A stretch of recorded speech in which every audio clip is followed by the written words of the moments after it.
बोले बांके बिहारी लाल की जय, मदन गोपाल की जय। मैं आज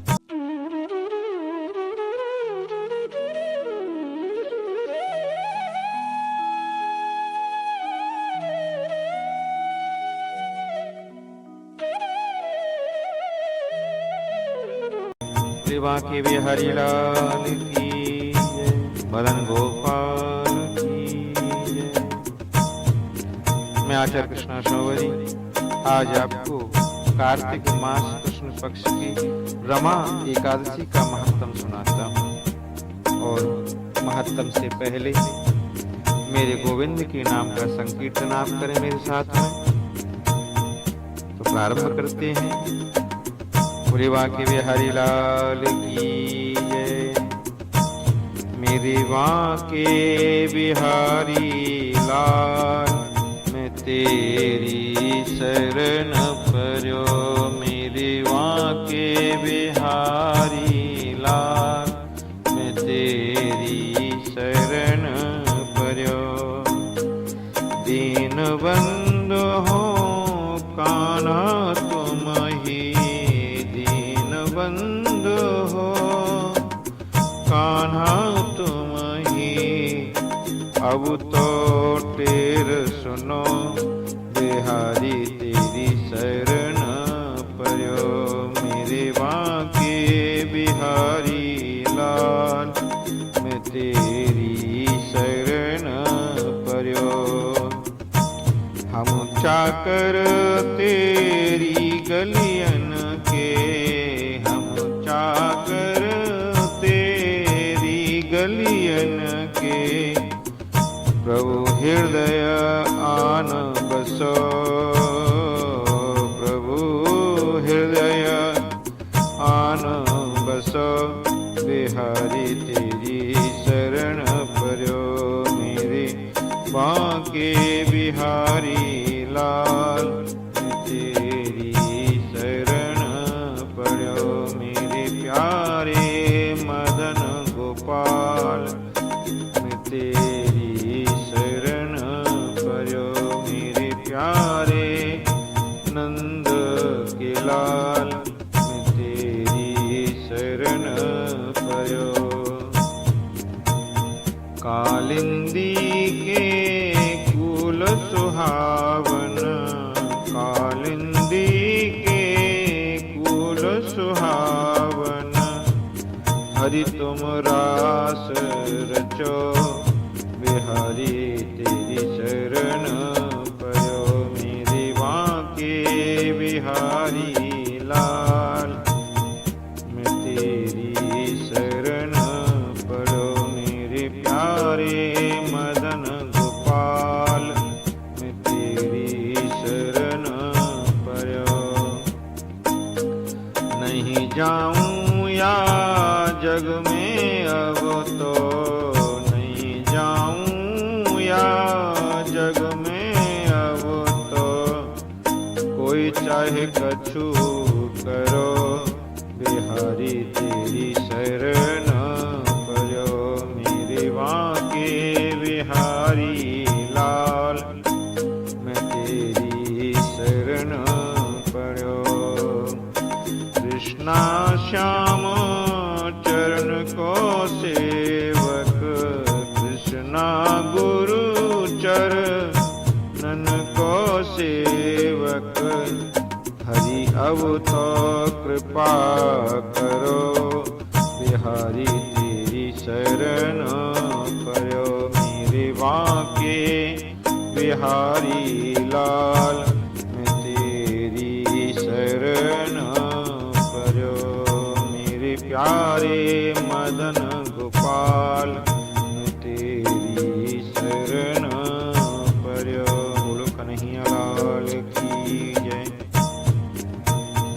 महाराज युधिष्ठिर ने पूछा, हे जनार्दन, हे कृपा के सागर दीनबंधु, मुझ पर आपका स्नेह है, अतः कृपा करके बताइए कार्तिक के कृष्ण पक्ष में कौन सी एकादशी होती है। भगवान श्री कृष्ण बोले, हे राजन, कार्तिक की कृष्ण पक्ष में जो परम कल्याणमयी एकादशी होती है वह रमा के नाम से विख्यात है। रमा परम उत्तम है और बड़े बड़े पापों को हरने वाली है। पूर्व काल में मुचकुंद नाम से विख्यात एक राजा हो चुके हैं जो भगवान श्री विष्णु के भक्त और सत्य प्रतिज्ञ थे। निष्कंटक राज्य का शासन करते हुए उस राजा के यहाँ नदियों में श्रेष्ठ चंद्रभागा कन्या के रूप में उत्पन्न हुई। राजा ने चंद्रसेन कुमार शोभन के साथ उसका विवाह कर दिया। एक समय की बात है, शोभन अपने ससुर के घर आई। उनके यहाँ दशमी का दिन आने पर समूचे नगर में ढिंढोरा पिटवाया जाता था कि एकादशी के दिन कोई भी भोजन न करे, कोई भी भोजन न करे। यह डंके की घोषणा सुनकर के शोभन ने अपनी प्यारी पत्नी चंद्रभागा से कहा, हे प्रिय, अब मुझे इस समय क्या करना चाहिए, इसकी शिक्षा दो। चंद्रभागा बोली, हे प्रभु, हे प्रियतम, मेरे पिता के घर पर तो एकादशी को कोई भी भोजन नहीं कर सकता। हाथी, घोड़े, हाथियों के बच्चे तथा अन्य पशु भी अन्न, घास तथा जल तक का आहार नहीं करने पाते हैं। फिर मनुष्य एकादशी के दिन कैसे भोजन कर सकते हैं? हे प्राणनाथ, यदि आप भोजन करेंगे तो आपकी बड़ी निंदा होगी। इस प्रकार मन विचार करके अपने चित्त को दृढ़ कीजिए और भगवान का ध्यान कीजिए। शोभन ने कहा, हे प्रिय, तुम्हारा कहना सत्य है। मैं आज उपवास करूंगा। देव का जैसा विधान है वैसा ही होगा। भगवान श्री कृष्ण कहते हैं कि हे राजन, इस पर दृढ़ निश्चय करके शोभन ने व्रत के नियम का पालन किया। क्षुधा से उनके शरीर में पीड़ा होने लगी, अतः वे बहुत दुखी हुए। भूख की चिंता में पड़े पड़े सूर्यास्त हो गया। रात्रि आई जो हरि पूजा परायण तथा जागरण में आसक्त वैष्णव मनुष्यों का हर्ष बढ़ाने वाली थी, परंतु वही रात्रि शोभन के लिए अत्यंत दुखदायिनी हुई। सूर्योदय होते उसके प्राणांत हो गया। राजा मुचकुंद ने राजोचित काष्ठ से शोभन का दाह संस्कार कराया। चंद्रभागा पति का पारलौकिक कर्म करके पिता के ही घर पर रहने लगी। हे नृपश्रेष्ठ, रमा नामक एकादशी के व्रत के प्रभाव से शोभन मदराचल के शिखर पर बसे हुए परम रमणीय देवपुर को प्राप्त हुआ। वहाँ शोभन द्वितीय कुबेर की भांति दूसरे कुबेर की भांति शोभा पाने लगा।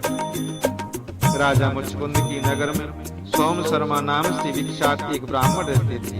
वे तीर्थ यात्रा के प्रसंग में घूमते हुए कभी मंदराचल पर्वत पर गए। वहां उन्हें शोभन दिखाई दी। राजा के दामाद को पहचान कर वे उनके समीप गए। शोभन भी उस समय श्रेष्ठ सोम शर्मा को आया जान शीघ्र ही आसन से उठकर खड़े हो गए और उन्हें प्रणाम किया। फिर क्रमशः अपने ससुर राजा मुचकुंद का प्रिय पत्नी चंद्रभागा का तथा समस्त नगर का कुशल समाचार पूछा। सोम शर्मा ने कहा, हे राजन, वहाँ सबकी कुशल है। यहाँ तो अद्भुत आश्चर्य की बात है। ऐसा सुंदर और विचित्र नगर तो कहीं किसी ने भी नहीं देखा होगा। बताओ तो सही, तुम्हें इस नगर की प्राप्ति कैसे हुई?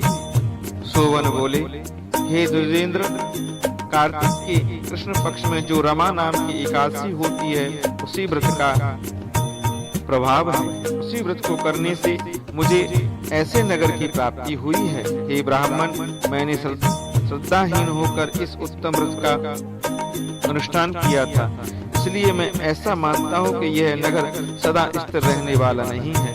आप मुचकुंद की सुंदरी कन्या चंद्रभागा से यह सारा वृत्तांत कहिएगा। शोभन की बात सुनकर के सोम शर्मा ब्राह्मण मुचकुंदपुर में गए और वहां चंद्रभागा के सामने उन्होंने सारा वृत्तांत कह सुनाया। सोम शर्मा बोले, हे शुभे, मैंने तुम्हारे पति को प्रत्यक्ष देखा है तथा इंद्रपुर की समान उनके दुर्धर्ष नगर का भी अवलोकन किया है। वे उसे अस्थिर बताते हैं, तुम उसको स्थिर बनाओ।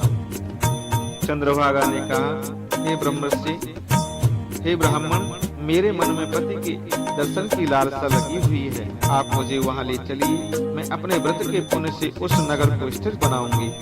भगवान श्री कृष्ण कहते हैं, हे राजन, चंद्रभागा की बात सुनकर कि सोम शर्मा उसे साथ ले मदराचल पर्वत के निकट वामदेव मुनि के आश्रम पर गए। वहां ऋषि के मंत्र की शक्ति तथा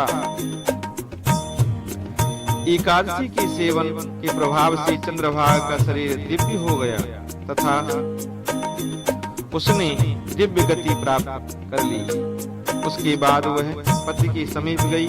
उस समय उसके नेत्र हर्षोल्लास से खिल रहे थे।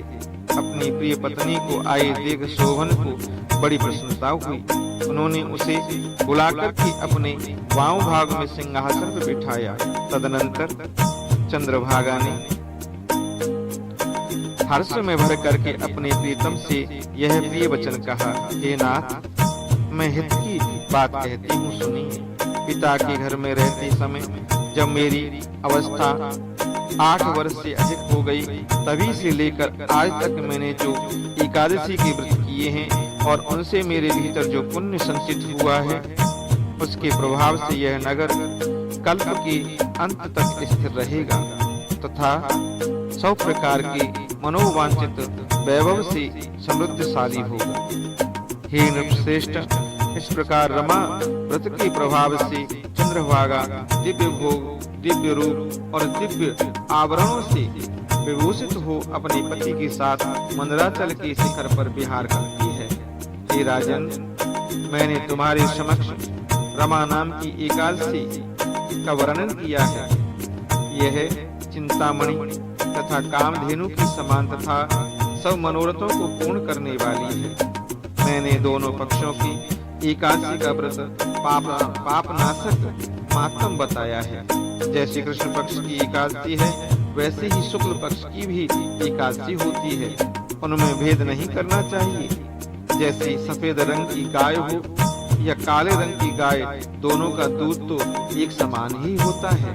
इसी प्रकार दोनों पक्षों की एकादशियां समान फल देने वाली हैं। जो मनुष्य एकादशी व्रतों का महत्व सुनाता है और सुनता है, वह सब पापों से मुक्त हो श्री विष्णु लोक में चला जाता है और वहाँ कल्पांतर तक प्रतिष्ठित होता है। जय जय श्री राधे। बोले बांके बिहारी लाल की जय। श्री वृंदावन बिहारी लाल की जय। गिरिराज धरण की जय। जय जय